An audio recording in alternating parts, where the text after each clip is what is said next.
Welcome back. It's about that time for another powerful, informational episode on Ready, Set, Real Estate. I'm your host, Lisa Puerto, active licensed California real estate professional, also known as Super Super Agent, creator and founder of many cool things, projects, curriculums, workshops, summits, and my first conference. I am founder of Real Estate 100 Youth Foundation, and more importantly, this show is about supporting our nonprofit for the youth. We teach children ages 11 and up real estate literacy. That's terms, concepts, and careers as an alternate pathway to success. If you want to support, definitely can drop a PayPal at Real Estate 100 Youth. That's paypal.me/Real Estate 100 Youth. We are welcoming donations every single day, every single month, annually to make our programs possible. Currently, we would like to host a 6 weeks of real estate for the youth. I'm going to do a session for middle schoolers, and then I'm going to do a session for high school students to learn real estate terms, concepts, and the business. So I'm excited about that. I'm probably only going to take no more than 20 or 25 students at a time over a 5 to 6 week period. And stay tuned for that information. If you'd like to donate to support a youth, sponsor a youth, please let me know. Get at me. Send me an email at lisa@lasuperagent.com. If you would like to learn more about what I'm up to and what I'm creating, again, some of you have been asking about courses. If I offer courses, yes. Some of you have been asking about the webinars. Yes, happens every third Saturday of each month. Ready, Set, Real Estate hosts a real estate series of webinars, third Saturdays of each month. Additionally, real estate trainings and presentations is happening now live. That's first Thursdays of each month, with the exception of July. So our next presentation is happening July 11th at Southwest Escrow in their community room in Inglewood. That's if you're in the greater Los Angeles area, come on out. And the topic is solopreneur agent. What no one told you before you jumped into real estate. I oftentimes people are getting caught up with the glorified BS. And I am all about telling you the real spit about that. So join me. Check out the Eventbrite link, keyword Ready, Set, Real Estate, or I'll go ahead and drop it in the comments below. And come on out. There is a investment for you to attend our Lunch and Learns. That's happening every month. And if you would like to join Ready, Set, Real Estate, the club, for a savings and access on merch, discounts, guest presenters, coaches, definitely join the club at readysetrealestateclub.com. readysetrealestateclub.com. And what's exciting about that, gives you access to our vacations and our summits that are happening abroad. Woo! Turn up. Yay. So I'm super, super excited about that. All right. Well, what I've got for you tonight here on this late segment, you will forgive me. And I know I'm forgiven. I'm forgiven. You will forgive me because I didn't anticipate having the show earlier. I was preparing for a meeting today that went really well. I actually had a series of meetings and different things I was working on because, like I said, I am an active licensed real estate professional. So my day-to-day does involve real estate. And so I had a full day and I'm still not done. This is the last part of my day, but I want to make sure we continue to commit to our show on season 4 of Ready, Set, Real Estate. For those of you who've been rocking with me and like to continue to support and have exclusive access to some of the lives where I really go in depth and give you some real game, you want to join as a loyal supporter for $5 buckaroos. That's $5 a month, $5 per month. You can cancel anytime, but that gives you access to even the training, even the Ready Set Real Estate presentations. Right now, presentations are $15, but if you join as a club member, you have access to them in our library for just $5 a month, which I think is tremendous value. Tremendous, tremendous. Not because I said so, but because I said so. Okay, on season 4 of Ready Set Real Estate, as we continue our series, I'm on episode 4. Say hi, say hello, drop a comment down below. If you're new to me, welcome. Welcome if you're catching the live. And if you catch the live, if you catch it on a replay, please hashtag replay. That way we know that you're tuning in. Additionally, how could I forget? Of course I didn't forget, because I enjoy radio.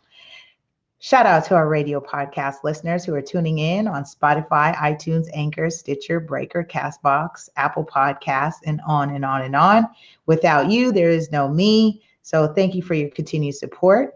Additionally, want to shout out my family and friends because, really, when I say without you, there's no me.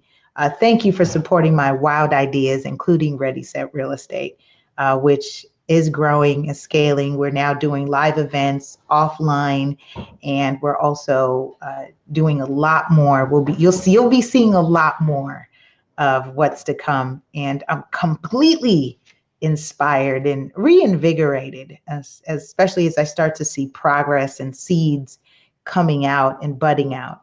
So you guys are making this possible, and it's been wonderful to see the feedback and value that you guys are receiving from this. And you do know there's this thing called law of reciprocity.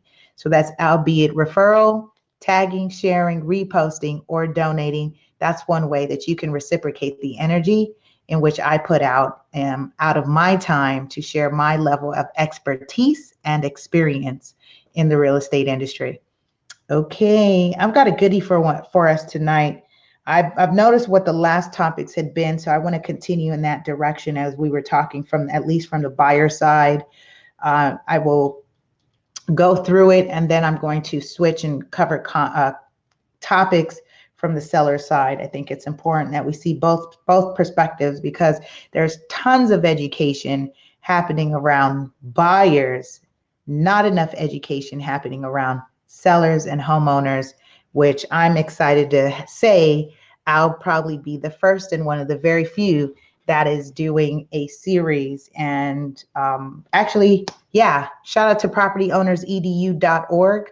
That's what our conference is about on October 26th here in the city of Carson. That's at Carson Civic Center, propertyownersedu.org. Get registered, sessions, keynote speakers, lunch provided, raffles, prizes and giveaways. Just an awesome day to come learn about maintenance and homeownership retention and legacy building, and taking maybe a single family and then upping that to multifamily or a portfolio of real estate. So there's tons of things, and there's strategy that I want to clue you guys in and let you guys in into the world where the industry professionals who have been doing it are experts at doing it, and now they become part of your toolbox or your resource. So that's what Property Owners EDU is about, and I'm excited about that. So good stuff. All right, so additionally, we're going to cover property inspections today. I wanted to come on. The last episode was a great one. A lot of feedback. You guys had a lot of feedback on mattress money, and that we covered how to use mattress money for your down payment and closing costs. So that was great. So today I want to cover property inspections, albeit you decide you want to do your own or waive it, or have your cousin or uncle or a contractor or a professional home inspector do it. That's all up to you. And the reason why I wanted to cover property inspections, because this is something that you need to be budgeting for as you are considering purchasing. And I'll cover this just from a 1 to 4 perspective. When I say 1 to 4, from a residential perspective, in commercial, we call it feasibility. We call it inspections, property inspections, land development. We call it feasibility studies. However, it's part of your due diligence, right? You pop the hood of the car, You take it for a test drive before you buy it. Same thing with real estate. You've got to know what you're getting yourself into. And working with an experienced professional will lead you and guide you in the directions of things that you should be considering and looking at, and can refer you to the team of people to help you with that. And the one thing I wanted to say about property inspection, because most people have really been saying out loud to you probably about budgeting for down payment. Got to save for your down payment, got to save for your down payment, but no one's actually discussing your out-of-pocket costs. Actually, I'm going to cover that on the next segment. So that's a good one. We're going to cover out-of-pocket costs so that you truly know what's involved when you are deciding to invest in real estate. For time purposes, I'm just going to focus today on property inspections. Again, I'm not an inspector. I am an active licensed California real estate professional. I stay in my lane, meaning I don't overstep. I'm not trying to do your inspections. With my experience, I will make some recommendations, but I will always, and agents, for those of you who are new, make sure you defer this area of expertise to the respective parties or the appropriate professionals, albeit the specialty inspectors. And so let's go ahead and talk about property inspection. So once you have completed, there's one of three ways property inspections will come up that you will have access to. Gosh, this is so funny, because I thought I was going to come on and just do a small segment, and just now I realize, yeah, that's not going to happen, because I don't want to cheat you. I'm not going to cheat you. I'm coming on and I'm doing this on Ready, Set, Real Estate. But if you want strategy and the additional behind the scenes, come on, and as a loyal supporter, and you have access to those lives for our group. Okay, so one of three ways you'll come up to a property inspection, or come across a property inspection, which gives you access. As a matter of fact, this is one of the gems that I drop in my newest release called Just Fall Out of Escrow. Top 5 reasons a property does not sell. This was the newest release. And I talk about inspections in this book, because it's a way to negotiate price, a way to negotiate additional credits. And I believe I'm doing a workshop on credits, a webinar on credits. So when I go into depth on things, just so you know, depth meaning strategy, techniques, tips, those are going to be on the webinars. I'm not going to do that here on the show, because it requires more of like, community environment, and that's advanced stuff. So again, Ready, Set, Real Estate is just meant to keep it really basic for you and informational. That way it gets you thinking about this. So property inspections, one of three ways.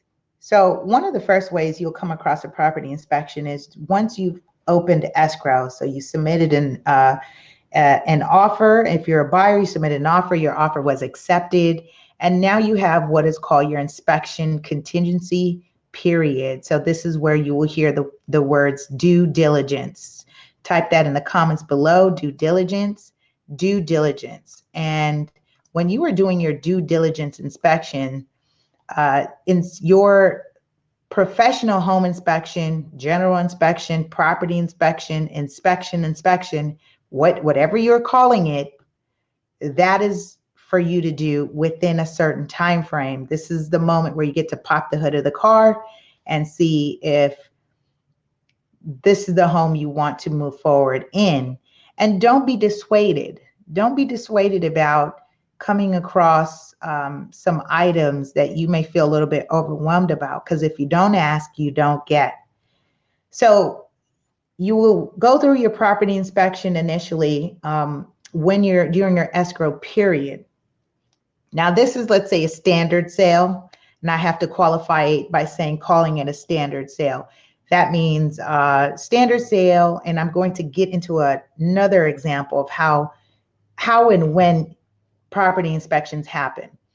So in a standard sale, you'll do it during your due diligence period. And that inspection is going to uncover whatever is going on with that property. You use that window to negotiate. You use that window to your advantage as a buyer.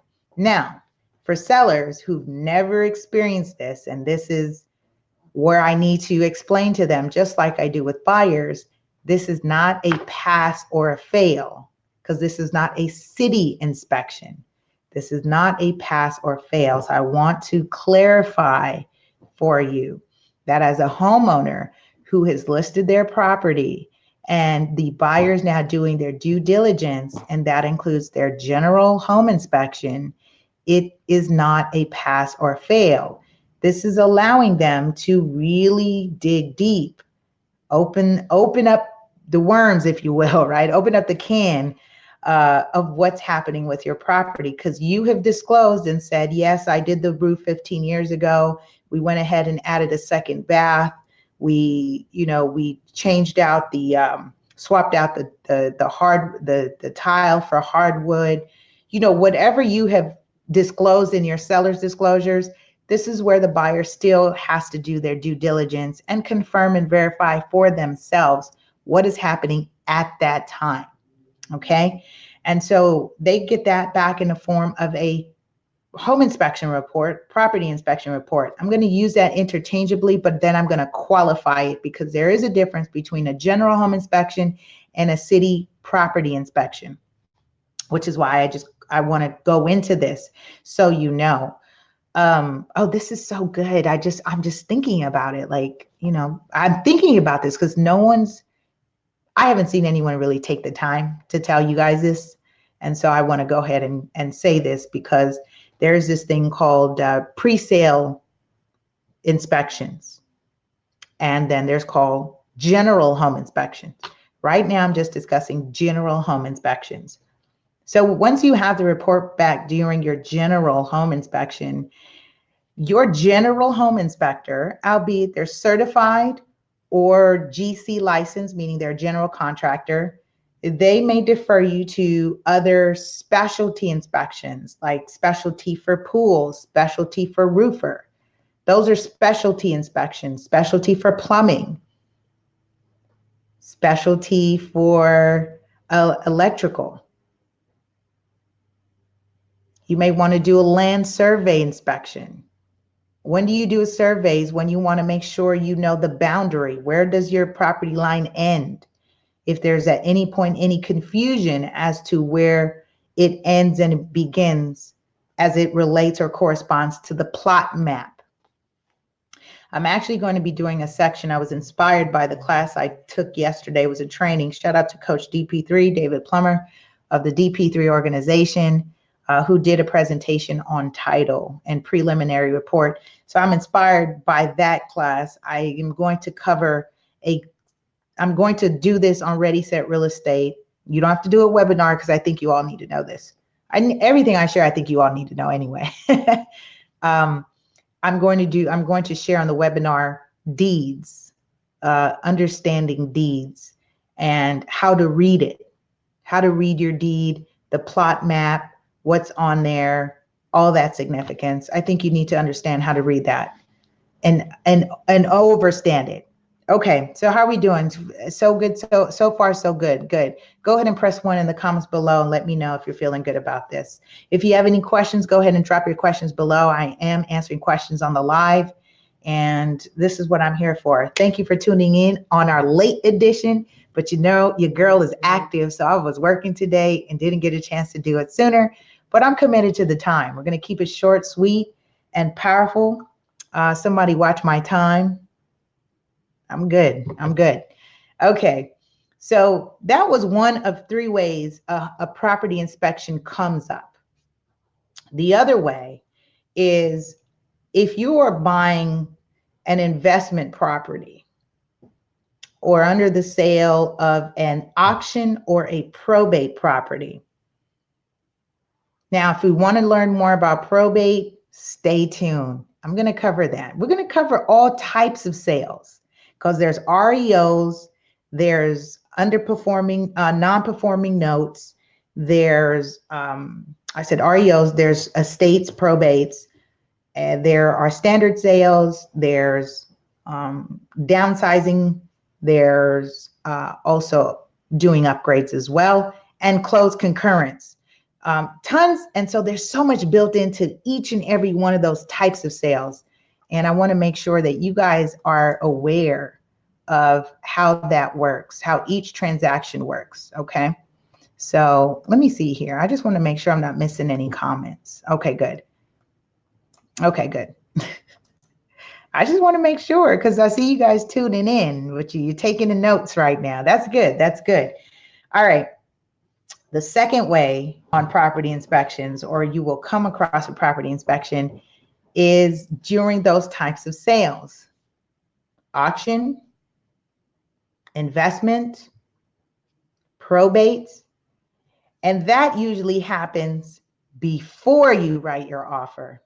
You may say to me, Lisa, and this is where I think the confusion for some buyers happens, is they always ask, do they do an inspection before, before they write the offer, or when do they do their inspection? So I just covered at what point in a standard sale you're going to do your general home inspection if you're opting for one. Some people don't. Some people are experienced. I've had clients that feel confident and are experienced, and they've waived their inspections. Not something that I recommend, which is why I protect myself, albeit a waiver form saying and stating that the client opted to waive it. But they've done their inspection, they've done their due diligence in a way that they're comfortable. So as an agent and a professional, we have to be open. We have to be open that not everyone wants to do inspections the way everyone does inspections, okay? So you've got to be open, but also as an agent professional, you want to protect yourself and the company in getting that documented in the form of a waiver in the event that that client is deciding not to do a formal inspection, all right? That protects it because you need it for your file and for compliance reasons. It doesn't negate you from, listen, agents, it doesn't negate you, doesn't say that you're not supposed to do your AVID, right? Your AVID or your AVID, depending on how you say it, but that's your agent visual inspection. So me as a professional, we are actually required to do our own visual inspection of that property so that we are disclosing what it is that we observed, but we also disclaim that we are not the professional inspector. This is not our area of expertise. And it's in essence, it indemnifies us or hold harmless that what Lisa sees and what Lisa said is only what Lisa observed with my eyes and doing my walkthrough. I'm not out testing outlets and I'm not testing the pressure. That's not what Lisa's doing, but it will say what I observed. And there's a real important part of filling out the visual inspection, just so you know the significance as for an agent and for clients, so that you understand why we must do it, because we have been sued. The industry has been sued in error at time, or in error of disclosure or omission. Although I may see that you live next to a power line or a freeway or a train station or an alley or a school, although you see it, I see it.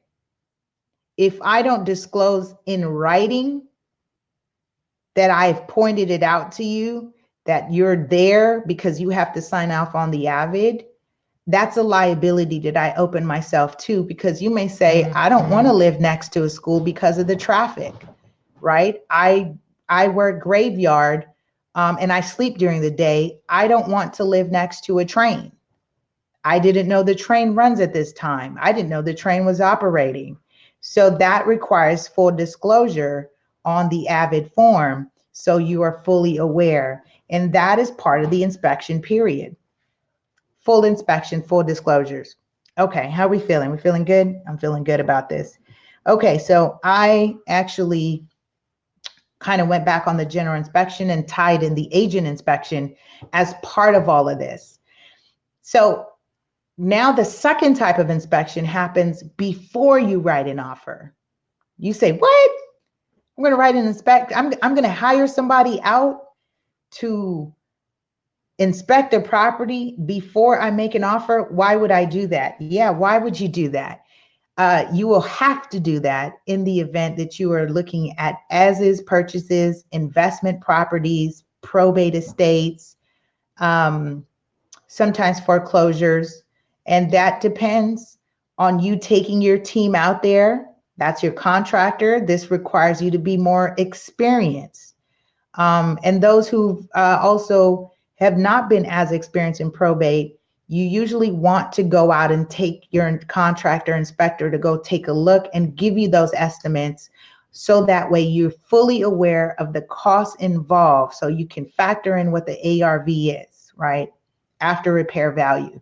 So you can factor in how much work is needed. Is this a sound investment? Do you want to move forward with purchasing? Why is that significant? Why will it be significant and required at times that you do your inspection before you make an offer? Typically in those types of sales, they want no contingent offers, non-contingent offers. What does that mean?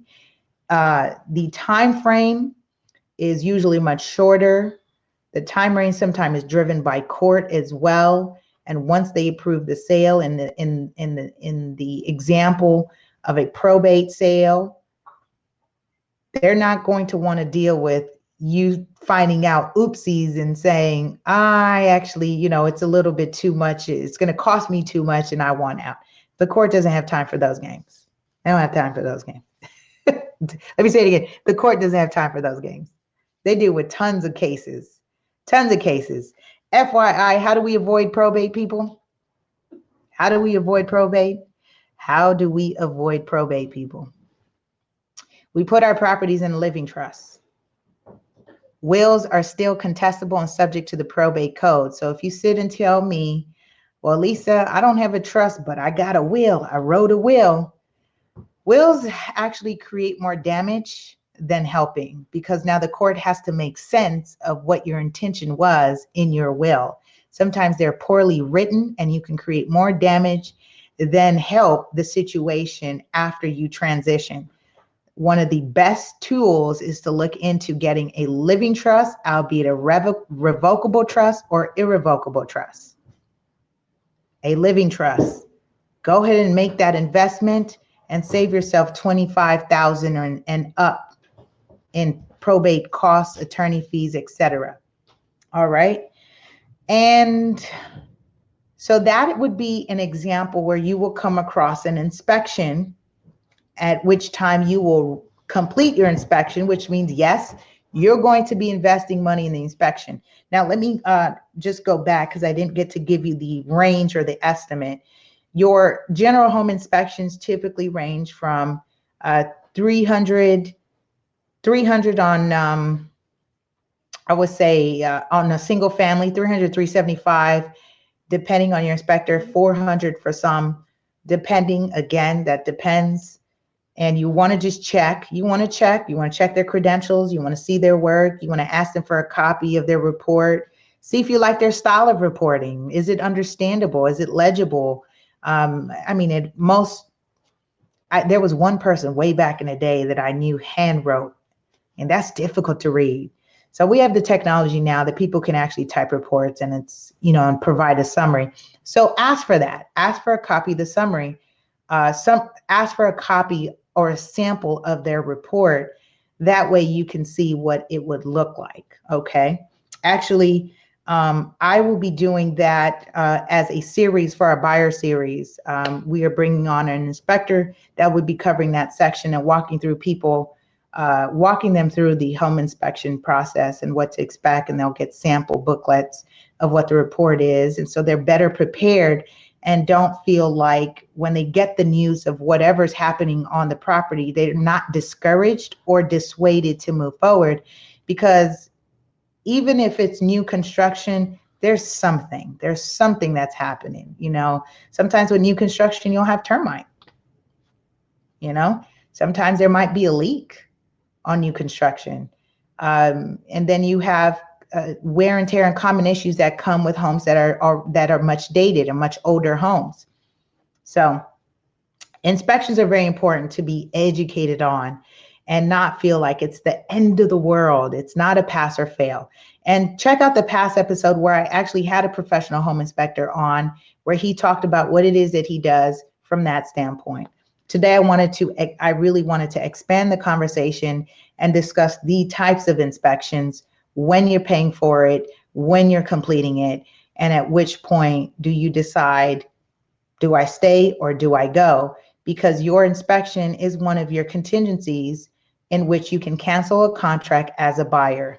For the seller, do know that that acceptance is not as solid until the buyer has completed their inspection period and removed their contingencies. Then you get closer to your check. And when I say check, I mean from the seller, your payout from the sale of your property. And so the third way now, as we get ready to wrap this up, thanks for hanging on and sticking with me. The third way is city inspections. Now, you had options in the first two: general inspection, albeit you do during escrow, or an inspection, professional inspection or general inspection, or having a GC out, which is general contractor, come out and walk through a property prior to making an offer. You have those types of inspections. And then you have city inspections. I'm going to add a bonus inspection, which is a fourth one. I just thought I didn't just think about it, but I was going to cover it on a different segment, which I will. I'll cover it. I'll expand more on it, but I'll touch on it here as a bonus. So the third is city inspections. You don't get to hire your city inspector. You don't get to choose the inspector. That's not something you get to do. Now, depending where you are, there is something called a pre-sale inspection. And when that is completed, that is ordered by the listing agent, or the homeowner orders it, schedules it. There is a fee attached to that, where the city inspector comes out. And this actually became a requirement to protect buyers from taking on properties that had illegal conversions, illegal work, things that were not compliant. And it was really a health and safety measure to protect the buyers. And it put the buyer on full notice on whether windows were compliant, where they were properly installed, whether there's the outlets and the electrical and smoke detectors and water heater, and the plumbing, whether it was replaced, whether the washer dryer, where the washer was removed from the laundry room in the house and was it put in the garage, was that legally done? Is it placed safely in the garage? Is there the proper wiring and the connection? See, when people start to get into properties and they're homeowners, it's funny because the city does have a say on compliance. You can start open up walls and moving things around, but you've got to be compliant when doing that. And most people do, they say that Mickey Mouse job, right? And it's not really the best work done. And so pre-sale inspections, if you are in a city, a locale, a county, or a state that requires it, you need to know that. You need to make sure that you are aware regarding pre-sale inspections, because that's an added cost potentially for the seller or the buyer, depending on how it's negotiated. Who is responsible for what the city flags? The city is flagging. If they flag something, that property now has been flagged for non-compliance of certain items. Now, the city will give you some time to correct or cure those items. You've got to negotiate depending on who. And it doesn't say the seller has to do it. And it doesn't say the buyer has to do it. That's something we negotiate as part of terms and conditions. And so you want to learn more about that? Boom. Pick a copy up. Just fell out of escrow. Top 5 reasons a property does not sell. There's more details about that in the book.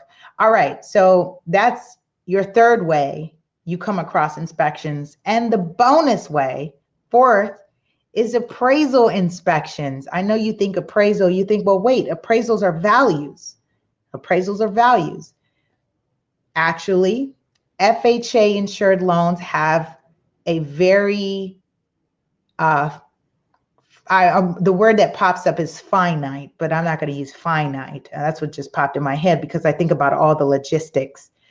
Down payment programs, FHA inspections, all have various conditions, if you will, in order to insure that property or in order to offer down payment assistance on that property.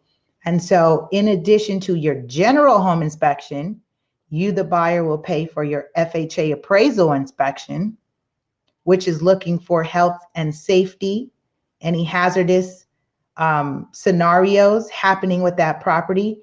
And that's get submitted as lender required repairs, meaning those items need to be met, replaced, fixed, or cured. I'm using those various terms so you can hear it. Replaced, fixed, or cured. The appraiser will give an estimate to how much it would cost to cure those items that have been called out in order to get the financing secured if you're using an FHA insured loan. All right.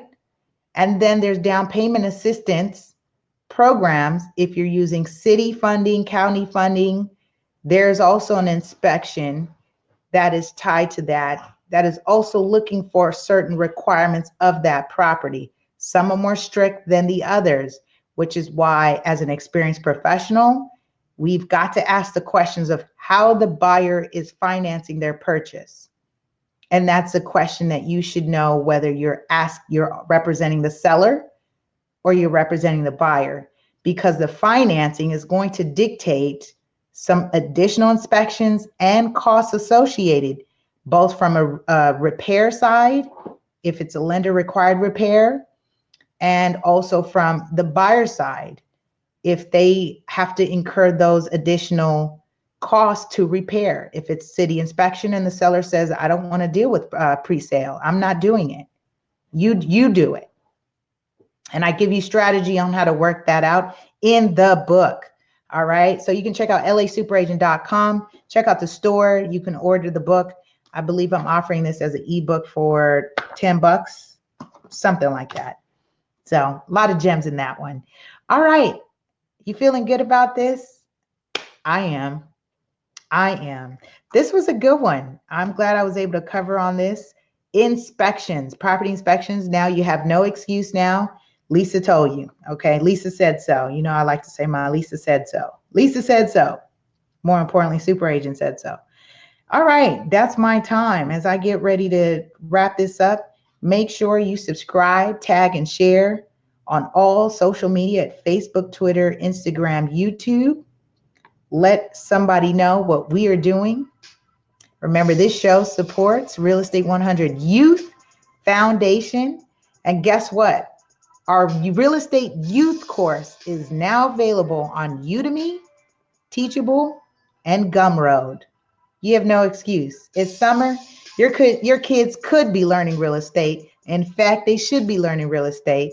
You should sign them up. All right. I believe the discount code for any of the courses is RE100. RE100. Let me know if it doesn't work. Go ahead and send me an email. I'm happy to send you a code. It's more important because I see other people who have want to do what I'm doing in terms of educating the youth. The more, the better. but it's more important that the community access this information. So I've made the investment very reasonable, very fair. Again, very reasonable, very fair. It costs less than a pair of shoes or whatever, your latest name brand shoes, less than a pair of high name brand shoes. Your children can learn real estate, terms, concepts, and get a copy of the ebook and get a certificate of completion. I don't know who else is offering that. As a matter of fact, I do. Me, the creator of the program is offering that. The creator of this whole movement is offering that. You know, I'm the first and thus far the only that is running a real estate focused organization just on real estate for our youth and young adults. All right.